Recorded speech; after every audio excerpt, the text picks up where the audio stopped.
for the win. He got it. Booker reminds me a lot of a little Kobe. Bonafide superstar. Book, you're one of 3 players to average 25 points per game or more over the past 4 seasons, along with Giannis and LeBron. But unlike 4 seasons ago, now, over these last couple of years, it's translated to winning. So what's different about that? That we're winning. That changes a lot. It's fun. You know, it's a style that we're doing, and I don't feel like it has to be forced. I think earlier in my career, it was a toll on my body. Now we're just having fun with it. You know, the roster's so deep. It's a good time, and we're having fun. You see the smiles, and once the ball's up, we're locked in. So, you know, it's a good balance that we have with the laughter and the fun, and then when it's time for business, it's time for business. Speaking of it being time for business, you all were 18-1 in the month of February, heading into the All-Star break. But you take a picture of that, the one loss against Atlanta, you put an angry face over. Yeah. Tell me about that. I mean, they beat us. They beat us good.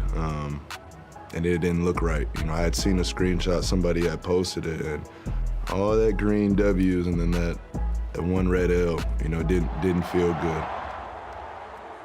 When I think back to the Milwaukee Bucks a couple of years ago, 2018, they won 60 games. They lost in the Eastern Conference Finals. Famously, the Warriors, they win 73 games. They lose in the finals. So how do you strike that balance? I think you get better in your wins and your losses. We're not the type of team that, you know, we win and, oh, everything's fine. We move on to the next game. Like, we still learn in our losses and our wins. Coach is still going to have film the next day after our wins. What do we need to work on? He has a saying, you can't get happy on the farm. We're not really worried about wins and losses and what our record is. We know what our main mission is. We know what our main goal is. And that is? A championship. You've played without Chris Paul before in the playoffs. What did you learn from that stretch? I like playing with him. That's what I learned in that time. Not one person or 2 people can make up what he does on the court. So everybody just has to give in a little bit more. I got to be a louder leader, so you have to pick up everything. You know, I can't pass the ball as well as him. None of us can. There's a lot. I like him when he's out there. The Bucks have done it. The Milwaukee Bucks are NBA champions once again. Monty Williams said that he was able to watch all the finals except for going back to that Game 6 against Milwaukee. How about you? I've watched it. And? It doesn't sit well with me. That's the part of defeat. You know, I think we've all accepted it as a team. And, you know, you guys can see our performance this year, like, we're using it as motivation. So what makes this year's team better than the team that went to the finals last year? Just more experience, going to the finals with each other and having that experience together. All of us want it, and we all want it for each other. And I think that's the beautiful thing about it. Devin Booker is always so insightful. Well, we know the Suns are the most clutch team in the NBA this season, winning 24 of their 27 clutch games, and that's in large part thanks to Devin Booker, who's been almost automatic, shooting 75% from mid-range in the clutch. And Booker's mark is the best in the NBA, but second on that list? Yeah, you guessed it. That would be his teammate Chris Paul. And speaking of, Booker is going to have to carry a lot of the ball handling duties with CP out for the foreseeable future. And this season, Booker averages 1.5 more assists per 36 minutes when Chris Paul is not on the court. But Book has done this before in seasons prior to Paul's arrival in Phoenix. Remember, he averaged nearly 7 assists per game in 2019 and 2020, and those numbers, yeah, they've gone down to 4.5 since he got the point guard on his team. But the toughest part will be getting his shot off with defenses being able to lock in on Booker. In fact, 97% of his shots with Chris Paul not on the court this season, they've been contested, which would be the highest mark in the league among players with 100 attempts. So my question for you, Chiney, is are the Suns still the favorites in your mind to win the West if Chris Paul is less than 100%? Girl, you just did your thing. I love numbers, and there's a lot of great numbers. And yes, to answer your question, the Suns are my favorite still without Chris Paul, largely because this is a team that knows how to play on both ends of the floor. They're top 3 in offensive and defensive rating. And if we're talking about Devin Booker, he's averaging 25.5 points per game this season. You can imagine that he's going to shoot the ball more with Chris Paul out just because he knows he's the one that they're going to have to look to. Listen to this. You gave us a lot of good numbers. Only LeBron James, Giannis Antetokounmpo, and Devin Booker have averaged 25 points per game over the last 4 seasons. Yes, ma'am. That's impressive. A lot of people have slept on this team. They've slept on his play. Well, that's not the case anymore. I think, honestly, Devin Booker has an opportunity to really insert himself into the MVP conversation. Ooh. Because if he's able to help keep them afloat, they have the league's best record. And then on top of that, he's playing great basketball, hopefully first-team All-NBA. You can see a scenario where he's in the I'm still with Embiid, but he can get himself, just like DeMar DeRozan got himself into the conversation. Yeah, DeMar DeRozan absolutely in that conversation. And Devin Booker, I asked him, that was the first thing I said, is 25 points per game or more over the last 4 seasons. But the difference now is that you're winning. And that really is where he's seeing his game go to the next level. What do you think about where the Suns are going to shake out, Big Perk, as we also welcome in Vince Carter, without Chris Paul, even for some period of time? You know what? I think they're going to be okay. I think they're still going to have that number 1 seed. The great thing about the Phoenix Suns is that they gave themselves so much of a gap 6 for games. us, being ahead of Golden State and Memphis, that at the end of the day, they got room for error. But I don't think this team is going to let up. I'm ready to see Devin Booker take take a level up for us making others around him better and still getting his 25 a night. But when you talk about missing Chris Paul, yes, you can't replace his leadership, but they still have some veteran leaders over there. Jay Crowder, JaVale McGee. Like, those guys could keep the locker room in check and keep everybody in order and make sure everybody be stars in their role. So I still see them being the number 1 seed in the West, and I still give them a slight edge of being the favorite of winning it all. Not just winning the Western Conference, but winning it all. What do you think, VC? Right now, currently, I think they're the best in the West, and they're still the favorite until we see what the Golden State Warriors are going to do and once they get themselves back in gear. But to me, my question is the others, Campaign, Peyton, point guards like that, can they just be solid? Be solid, because right now, Devin Booker, you're asking a lot for him to score. Yes, Perk, I agree with you. The next step for Booker now is, can he be the facilitator and get guys going as well as still get his scoring? Can he, defensively take the load, be the leader, be the vocal leader? There's a lot that comes into being that leader and stepping in for someone like Chris Paul. So I say look out for them, but you still got to look out for those Golden State Warriors, who are 6.5 games back, and also the Memphis Grizzlies. I'm surprised, Perk, you haven't mentioned your Grizzlies. Oh, don't worry. We're going to give Perk plenty of time. I wanted to go a whole month. I wanted to go a whole month without saying something about the dark side, okay? A whole month. I'm not saying nothing about the dark side. I'm telling you right now, that's not going to happen. I do have to say, not going to happen. It's not. As an aside, our friend JJ Redick, he had Chris Paul on his podcast recently, and one of my favorite and most interesting anecdotes from that podcast is when Chris Paul hurt himself in the playoffs last year, he needed to get an MRI. And Chris Paul is so claustrophobic, he said he needed to get put under anesthesia to take the MRI. So if you all haven't listened to that podcast, I highly suggest it, Suns fans. But Perk, if the Suns are able to secure the league's best record, is Monty Williams your Coach of the Year favorite?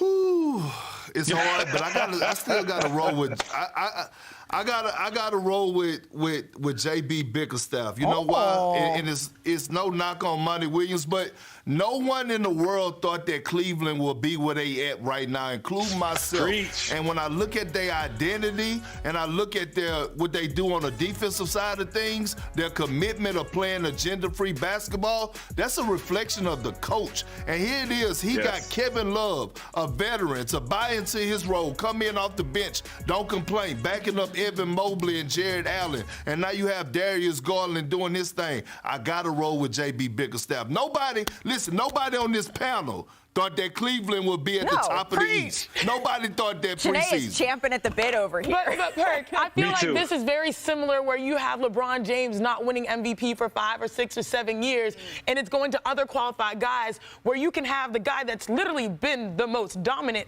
the last 2 years as a coach with putting his team in a great position to succeed, and Monty Williams getting snubbed. I am here for the Thibodeau and New York Knicks type of, unexpected to expected, what we're seeing, with Cleveland. It just hurts me because it's like, he deserves it, though. Their team is number one overall in the league. To me, they're playing a great brand of basketball. There have been periods, Chris Paul has been, there. Devin Booker has been there. But like you said, Vince, the others have stepped up and not only committed themselves offensively to getting better, but defensively to holding it down. So as much as I'm happy for Coach JB, this also hurts me because I feel the same way that I felt when LeBron James sometimes gets snubbed from MVP. We're like, can we do 2 awards?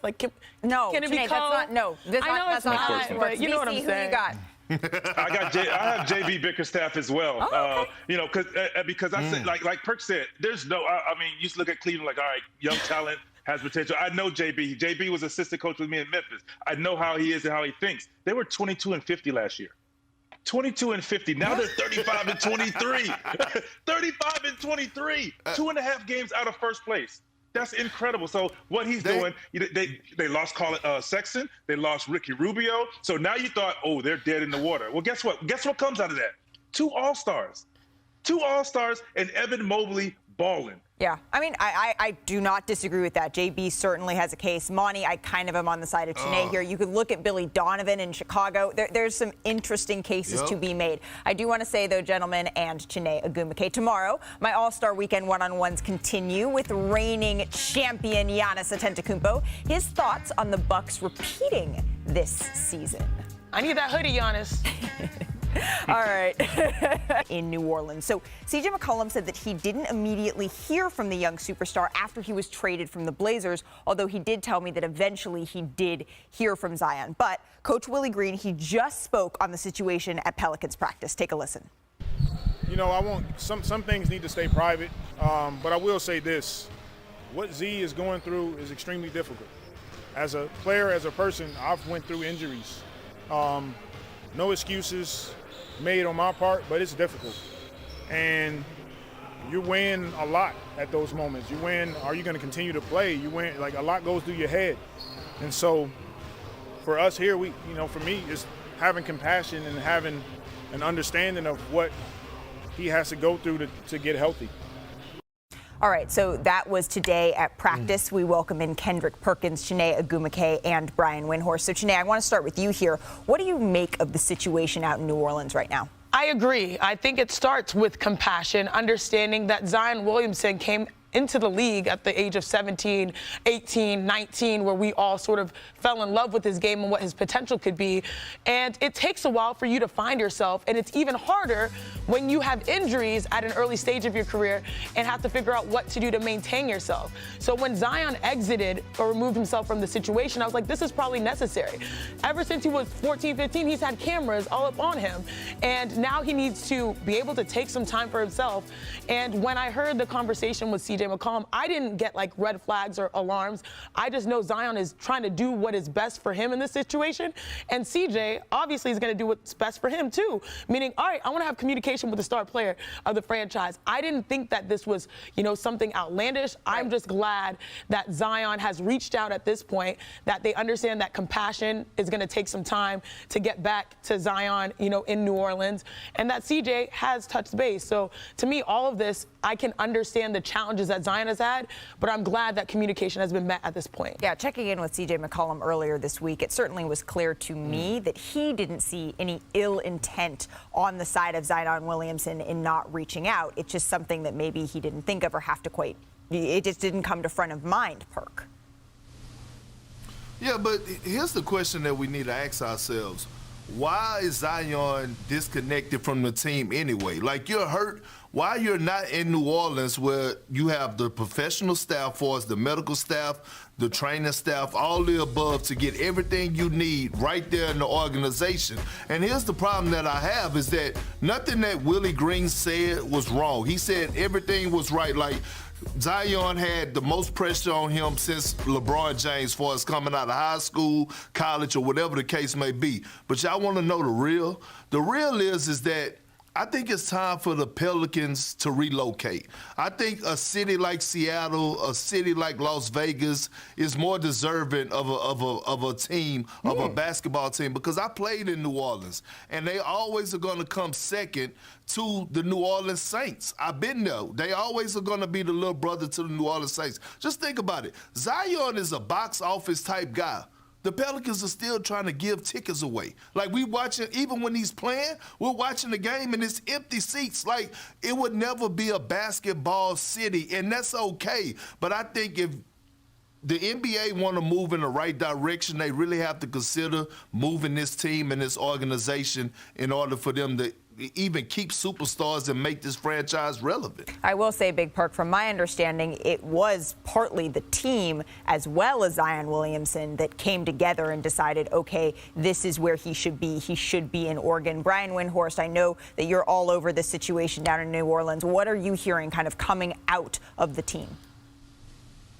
Yeah, just to speak to what Perk said real quick, Gail Benson, the owner of the Saints and Pelicans, announced earlier this season she was going to donate the teams to the city of New Orleans for them to essentially sell a $5 to $6 to $7 billion gift when she passes away. So I don't think they're going anywhere. I think it's more likely they're getting a new arena in the next 5 to 10 years. But as far as Zion goes, his family is he and his family are obviously grappling with a choice on how to deal with his foot injury. We don't know what that choice is because the team and Zion have kept the information very tight. They're certainly entitled to doing that. But if listening to what CJ said, listening to what JJ Redick said, I think it's clear that there are connections that are frayed or broken here than what we normally see between star players and their team, and star players and their training staff. And that's what I think is worrisome. But I also point out, Joel Embiid played 31 games his first 3 years in the NBA because of a series of injuries. The 76ers stuck with him, signed him to a big contract that protected both sides, and I think it worked out great for him. And I still think Zion has great potential and can get back and make all of this right. And I agree. And Perk, when you mention, we got to keep it real, well, we all know, when you enter the professional ranks, for me, the WNBA, for you, the NBA, it took us maybe 5 or so years to make those decisions. All right, I need a nutritionist. I need to have my own massage therapist. I might need my own osteopath or, physical therapist. We made those decisions a couple years into our careers. Zion was faced on the reality early on, and that's why this shift of him removing himself, I'm not surprised because it's probably the best thing for him. It's no knock on any team's training staff, but sometimes having your own team and also your own time to make these decisions to get you back on track is the best case scenario as a professional. Well, CJ McCollum is speaking to reporters in New Orleans as we speak, and he just told those reporters, leave the young fella alone. That echoes sort of what CJ McCollum had told me earlier. This is the first time that we are hearing from CJ McCollum, and you can see there, Zion Williamson on his Instagram story, he posted earlier, this is him and his teammates saying, my dogs for life, 100. So take that for what you will, but CJ's turned the page here. He's not taking it as any ill will or ill intent. I do want to turn the page here from New Orleans, where there are still tons of questions being asked, to Brooklyn, where there's starting to be some answers maybe. So Goran Dragic, remember, he was signed to help bolster the Nets' backcourt depth. So take a listen to what he had to say about picking his new team.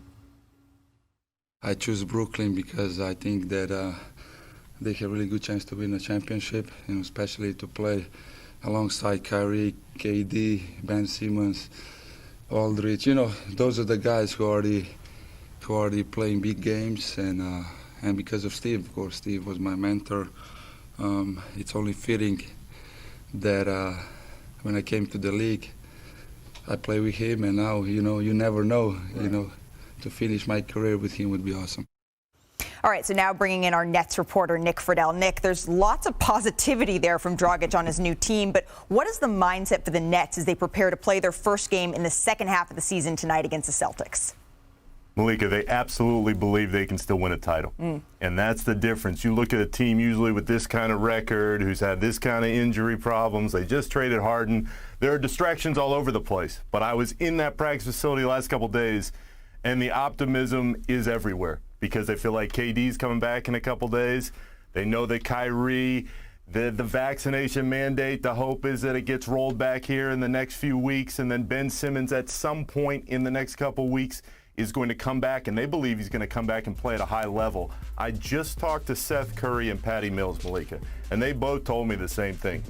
Simmons is in a much better place mentally than he's been in a long time. And the Nets are going out of their way, led by Mills, to make sure that he is in a good landing space inside that locker room. Seth Curry said, I don't care what happened in Philly. He doesn't owe anybody an apology. He's here to play. And even in the worst of times with Embiid last season, when he was on the floor, those two still had a solid chemistry. So all the stuff that's going on off the floor and behind the scenes, the Nets aren't worried about it. They believe that Simmons is going to come back very strong, and they know that when they're healthy, and then you add Dragic, this is a team that has a roster that looks like it can contend and get out of the East. Absolutely. Certainly, if and when they get healthy. This is a team that I don't know that I would want to see when I was in the Eastern playoffs. Nick Friedell, thank you so much. Really appreciate the time. All right, still ahead, I sit down with Devin Booker, and he tells us how the Suns came NBA this season. They've just been so fun to watch already with their highest win total since 2016-17 season. But All-Star guard Zach LaVine, he missed 10 of the last 19 games that they played with a knee injury. So what updates do you have from Chicago? Yeah, a week before All-Star, he was out in Los Angeles for a cocktail, Malika, and it was not the kind of cocktail that you want. He had platelet-rich plasma therapy, he had a cortisone shot in that left knee, and he had the knee drained. Ooh. Now, the idea here is that this will get him to the end of the season, although he hinted in discussing this with me at All-Star weekend that he might need to have more treatment in the offseason. And he was cleared to play in that All-Star game, like I said, and that he's feeling better and it will get him through the end of the season. But it's obviously very worrisome for a guy who is very important to the Bulls. And this is the same knee that he tore the ACL in back in 2017. Now, I asked him, how do you balance playing for this championship run that they hope that they're about to be on and weighing his free agency? Obviously, that knee is going to be very important as he becomes a free agent. And he told me, I just want to win. So obviously it's going to be something that he hopes is going to be okay, but we should all keep an eye on it going forward. Absolutely, especially considering, as you mentioned, the deep run that they want to make. With the Bulls, they come out of the All-Star break tied for first in the East with the Heat, but they have a rough schedule ahead. Brian, thank you so much. According to ESPN's BPI, Chicago has the toughest remaining schedule in the NBA. You can take a look. The Lakers have number 2, the Warriors number 3. So, Chiney and Perk, I want to loop you two back into this conversation as well, with so many questions surrounding the injuries of the Bulls roster. I'm talking about Alex Caruso, Lonzo Ball, Patrick Williams. How deep of a run, Big Perk, can this Bulls team make in these playoffs? Healthy, I mean, it's no ceiling. And the East is so wide open that we just don't know. That's how good the Eastern Conference is. But when you look at the Chicago Bulls, they check all the boxes. They have centers. They have guards. They have wings, athletic wings at that. They have everything that you want, and they have the scoring power. Here's the thing. They have to get Caruso and Lonzo Ball back. When you look at their defensive rating, yes, it has dropped. You know why? Because those two guys are two of the elite, most elite defenders at the wing and guard position in the NBA. But look, Ayo is starting to get better. He's going to help them throughout the playoffs. We've been sleeping on Kobe White for his most improved. Every time I look up, the man got a 20 to 25 piece wing dinner. So yes, the Chicago Bulls can make a run. It's just, we can just keep arguing and debating about different teams in the Eastern Conference because the East is that damn good. Yeah. Is it lemon pepper or Cajun rug? Which one? Lemon pepper, Cajun rub? Cajun rub was last week. Yeah, we're going lemon pepper. Okay, we're going lemon pepper. Look, I definitely think the Chicago Bulls can make a run, and I know you mentioned the defensive issues that they've had, with Caruso and then also Lonzo hopefully coming back. That will fix some of that because we all know the reality is DeMar is focused on his offense and, holding that side of the, game afloat. Vucevic is maybe not, that's not necessarily his bread and butter defensively, but those are areas that they can improve, and then you add those two back, it's going to look good. That number was 9th in defensive rating and efficiency since, that was before Lonzo. After, they've been 24th. So they've really been struggling on that side of the ball. But, Wendy brought up the cocktail that is scary. Well, I'm here to say I've had that cocktail, and that cocktail has helped me get back on the court, especially this offseason. The difference between myself and Lonzo Ball, Zach LaVine, is the fact that he's in season and I'm out of season, right? So I felt the benefits. You just have to sort of manage his games and his time and make sure that he gets the adequate amount of rest. Sometimes that means pulling back from practice. Sometimes that means maybe sitting out of a game or two here or there, as long as you keep that swelling down. So your girl knows, I'm sure Big Perk probably knows too, what that's like. It's more normal to get those types of things than it is not normal. It sounds intimidating by the words of PRP and cortisone. Cocktail sounds much better. Yeah, it sounds, yeah exactly. Yeah, cocktail sounds much better, but I prefer a martini. I'm drinking Cokes, though.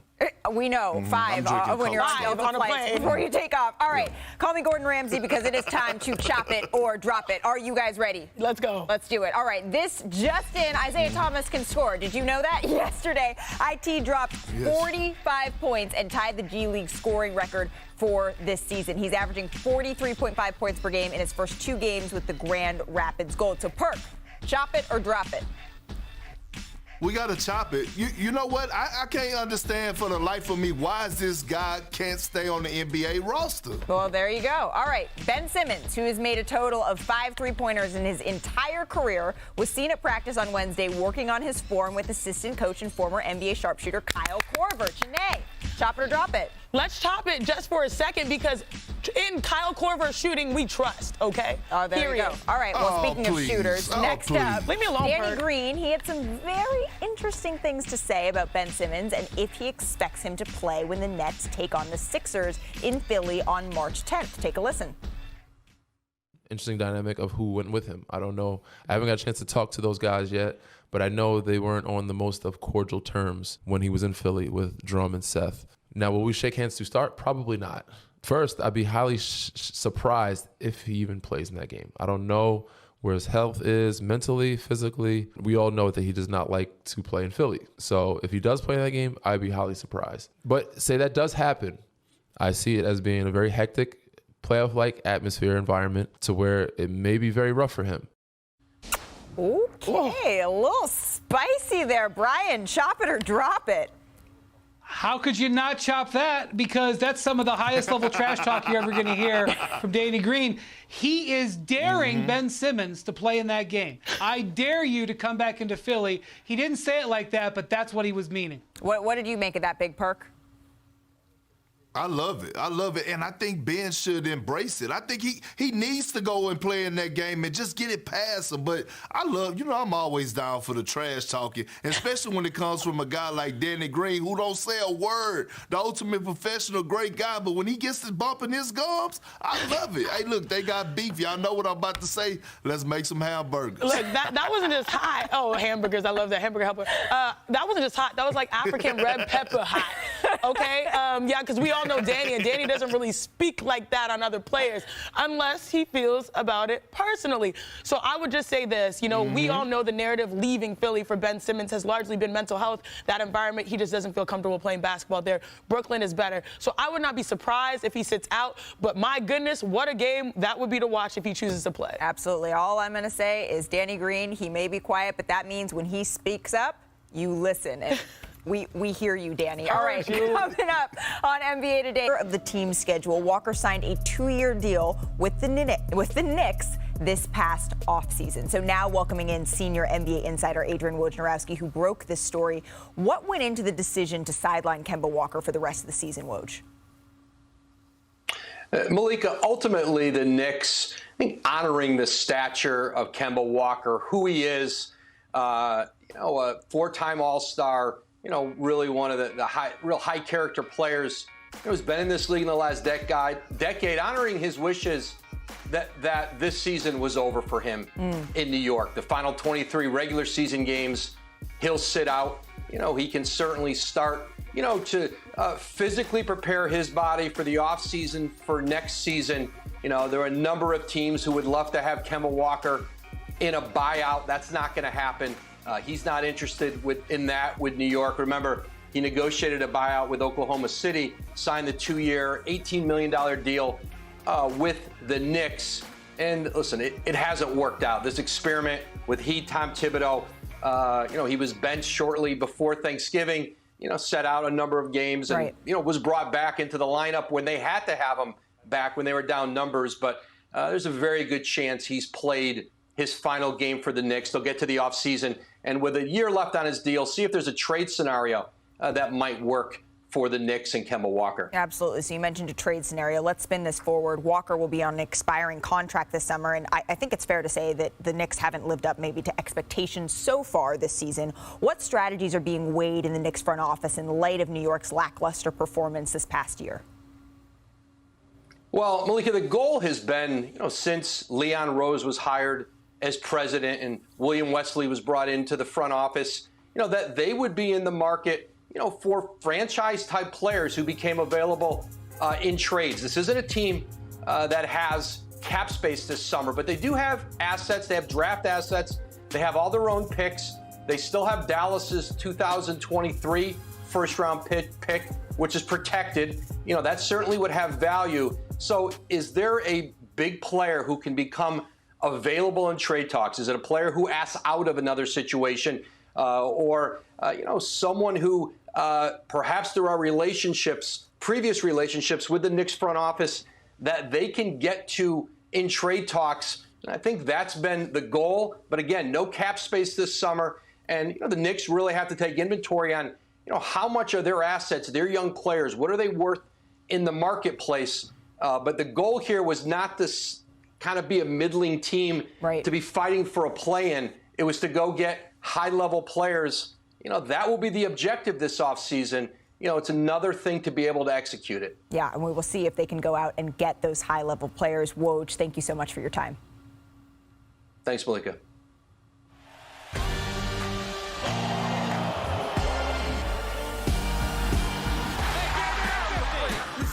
Of a star, they hear my name and remember me. Just let the record show that I said I'm coming for everything. Said I'm coming for everything. It's over. All right, we're talking dunk, so obviously we have to bring in Vince Carter, bringing him back. Vince, we just dunk contest highlights, but did you happen to catch the dunk contest last weekend in Cleveland? What'd you think? I did not happen to catch it, but I think a solution for this, let's put some more money on the line. Oh. Let's put a little more. 25,000 is not enough. Let's up it to like 500,000 to $1 million and see if we get the attention. You see how that perked your ears up? You see what that did to you? Is that coming out of your pocket, Vince? Because it sure ain't coming out of mine. The NBA can afford it. You see how many people in those stands right there? They'll be okay. All right. But I guarantee you put $1 million up, you get the best players, and it'll be must-see TV at that point. All right. Well, instead of that Shaq face. I'm sure the NBA heard you, and they're out there like, how much? All right, let's go from the bad dunks to some good dunks. So it's time to pay a visit to, where are we going, Vince? The upper room. There you go. Let's do it. Let's do it. All right, you were last on the show January 27th. That was my birthday. So these are the best dunks since that time. Are you ready?